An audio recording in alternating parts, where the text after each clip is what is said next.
Feudalism, the dominant social system in medieval Europe in which the nobility held lands from the crown in exchange for military service, and vassals were in turn tenants of the nobles, while the peasants, villeins, or serfs were obliged to live on their lord's land and give him homage, labor, and a share of the produce in exchange for military protection.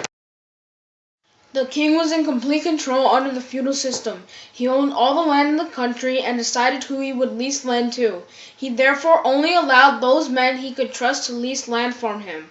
However, before they were given any land, they had to swear an oath to remain faithful to the king at all times. The men who leased land from the king were known as barons.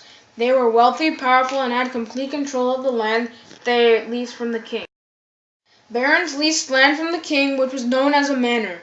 They were known as the lord of the manor and were in complete control of this land. They established their own system of justice, minted their own money, and set their own taxes. In return for the land they had been given by the king, the barons had to serve on the royal council, pay rent, and provide the king with knights for military service when he demanded it.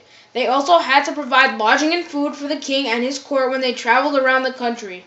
The barons kept as much of their land as they wished for their own use, then divided the rest among their knights. Barons were very rich.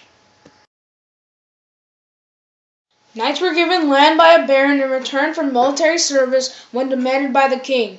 They also had to protect the baron and his family, as well as the manor, from attack. The knights kept as much of the land as they wished for their own personal use and distributed the rest to villeins. Although not as rich as the barons, knights were quite wealthy. Villeins, sometimes known as serfs, were given land by knights. They had to provide the knight with free labor, food, and service whenever it was demanded. Villeins had no rights. They were not allowed to leave the manor and had to ask their lord's permission before they could marry. Villeins were very poor.